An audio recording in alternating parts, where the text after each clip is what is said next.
Imagine a world where humans were property, sold, branded, and chained. From Rome to Arabia, slavery was the backbone of life. Then Islam arrived with a radical vision. But why didn't it end slavery on day one? It urged liberation, yet didn't ban bondage. Why the gradual path? Let's explore this centuries-old question and uncover the truth. From Egypt's towering pyramids to Rome's blood-soaked colosseums, slaves were the engine of civilization. In Babylon, 1754 BC, the Code of Hammurabi branded slaves as property, sold and punished at will. In ancient Greece, Aristotle dismissed them as living tools. Rome was harsher. 30 to 40% of its people were slaves, toiling in fields, mines, or homes, often facing death in gladiatorial arenas. Pre-Islamic Arabia was no haven either. Tribal raids and crushing debts fed a thriving slave trade, with captives shipped across the Red Sea to Byzantine or Persian markets. Women endured sexual exploitation, men faced grueling labor. Children born to slaves inherited their misery. No rights, no dignity, just power dictating justice. This was the world Islam stepped into, a world where slavery wasn't a flaw, but a foundation. To understand how Islam tackled this, we need to explore its revolutionary blueprint. But first, why was slavery so deeply rooted in every corner of the globe? What made it seem unbreakable? Enter the Qur'an, a book that didn't just reform slavery. It aimed to dismantle it from within. Let's zoom in on Zakat, Islam's mandatory charity, a secret weapon against oppression. Surah At-Tawbah lists 8 uses for Zakat, and one stands out: freeing slaves. This wasn't a casual suggestion. It was a divine command, tying liberation to faith itself. Picture a society where every Muslim's yearly charity could unlock chains. Powerful, right? Then there's the Muqaddabah contract in Surah An-Nur, letting slaves earn freedom through installments backed by community support. In a world where slaves were mere property, this was a legal lifeline to liberty. The Quran made freeing slaves a path to God's favor, weaving emancipation into the heart of worship. This wasn't just charity, it was a moral revolution. To grasp why this didn't end slavery instantly, we need to see how the Quran redefined slaves' humanity. But first, how could a single pillar of faith challenge centuries of cruelty?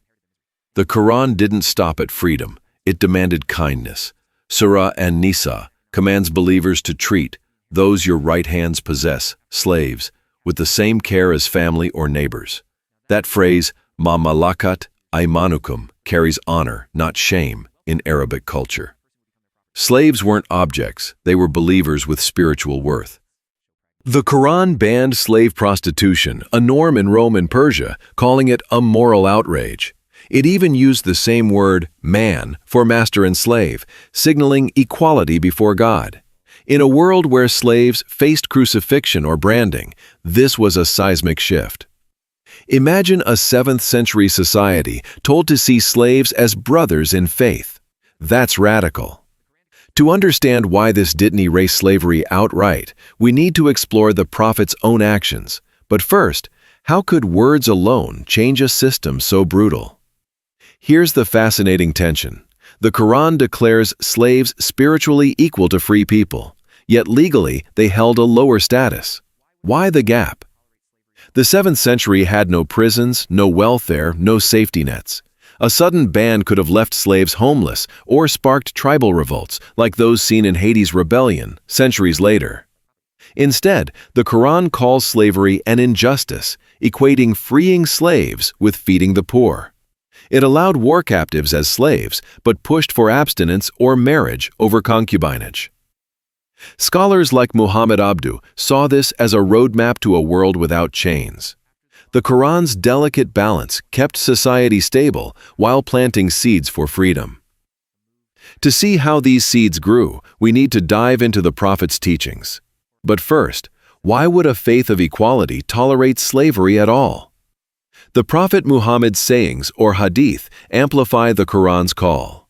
He insisted, "Don't say, my slave, say, my brother, or my young man."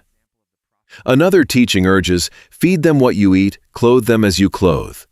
These weren't suggestions, they were tests of faith. Freeing a Muslim slave, he said, could save you from the fire. Yet some hadiths show pragmatism. Gifting slaves to kind masters ensured their care in a world without welfare. After the Banu Qurayza defeat in 627 CE, captives were exchanged for resources, a move tied to survival. Scholars debate, was this reformist or a nod to necessity? The Prophet's words built a culture of compassion, nudging slavery toward extinction. To see this in action, we need to look at his personal example. But first, how could one man's teachings shift an entire society's view? The Prophet didn't just preach, he lived the change. Meet Safiya, a captive from Khaybar, freed and married to become a mother of the believers. Maria al-Qibtiyya, a gifted slave, was freed and bore his son. Zayd ibn Haritha, a slave, was freed, adopted, and led armies. These weren't just acts of mercy, they were a model for society, showing slaves could rise as equals. The Prophet's household was a living testament to emancipation, integrating slaves as leaders and family.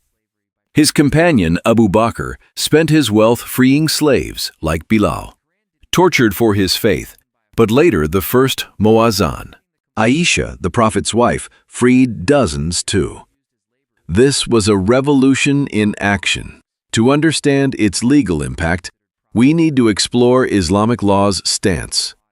But first, how could one man's life inspire such sweeping change? Islamic law flipped the script with a bold rule. The basic principle is liberty.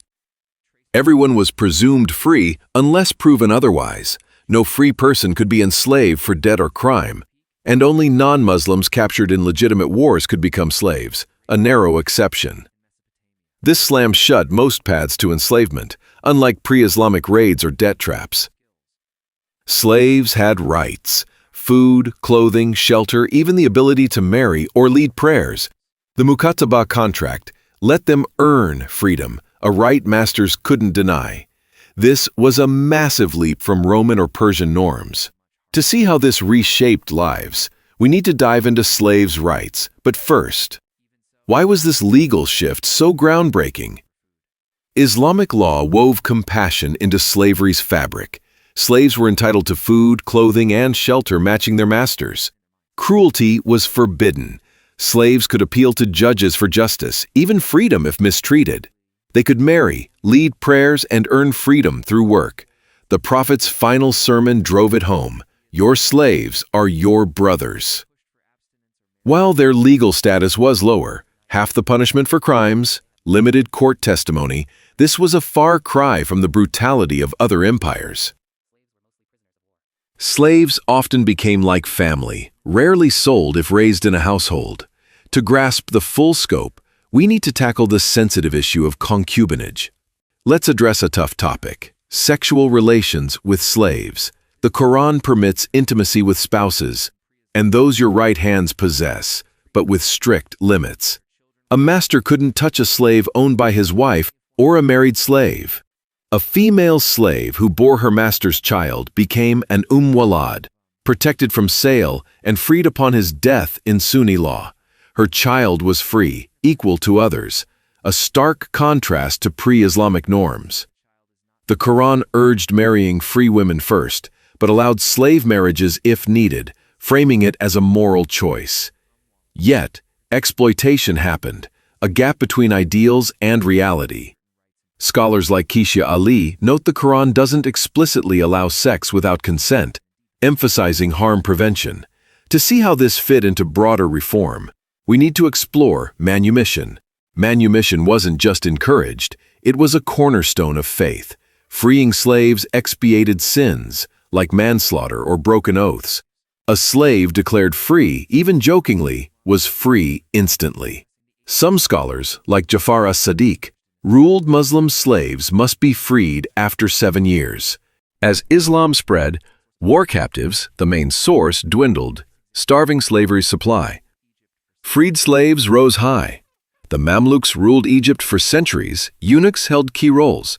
Yet stigma lingered. Freedmen faced marriage barriers for generations. Scholars like Fazlur Rahman argue immediate abolition was impossible. But Islam's reforms choked slavery's roots. To see how this unfolded, we need to look at early reformers.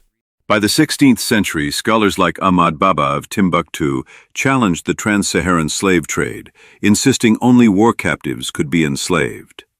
In the 19th century, Sayyid Ahmad Khan in India called slavery a relic, urging abolition as Islam's true spirit. The Ottoman Empire curbed slave owning through ransom deals with Russia, hinting at modern prisoner of war concepts. By the 18th century, Ottoman muftis called slavery regrettable, citing mistreatment and Islam's spread. These weren't Western imports, but internal calls rooted in the Qur'an's justice. To see how these sparked bans, we need to explore the 19th century. The 19th century was a game changer. Tunisia banned slavery in 1846, arguing Islamic law's conditions, non-Muslim war captives, were nearly impossible to meet. Most slaves were Muslims or from allied states, making enslavement illegal. The Ottoman Empire restricted the slave trade in 1847, using manumission contracts to free slaves. Thinkers like Amir Ali argued the Quran disapproved of slavery, trusting it would fade. By the 20th century, scholars agreed slavery clashed with Islam's equality. This wasn't colonial pressure, it was Islam's own principles at work. To understand the modern stance, we need to look at global consensus. But first, why did Muslim lands lead abolition before many Western nations? By the 1950s, every Muslim country outlawed slavery. The 1926 Muslim World Conference in Mecca condemned it, and the 1980 Organization of Islamic Conference upheld freedom. Scholars like Bernard Freeman call this a consensus: slavery is forbidden. In 2014, 126 scholars rebuked ISIS for enslaving Yazidis, accusing them of twisting Islam. Yet, outliers like Salah al-Fawzan defend slavery's lawfulness, though they're rare. Ayatollah al-Modarresi joined global faith leaders to vow slavery's end by 2020. This wasn't a retreat, it was Islam reclaiming its emancipatory heart. To tie it all together, we need to revisit the big question. But first, how could a faith born in a slave-holding world end it so decisively? So, why didn't Islam ban slavery outright? The 7th century was a tribal world with no prisons or welfare. A sudden ban risked chaos, starvation, or revolt. Instead, Islam waged a quiet revolution, making freedom a religious act, demanding kindness, and closing slavery's sources. From the Prophet's freed slaves like Bilal to Tunisia's 1846 ban, Islam reshaped hearts and laws. Unlike the West's bloody abolition battles, Muslim lands dismantled slavery through internal reform, rooted in the Qur'an's call for justice. This wasn't caution. It was wisdom, changing a brutal system without bloodshed. What's your take? Was Islam's gradual path a masterstroke or a compromise? Share your thoughts, and let's keep uncovering history's hidden truths.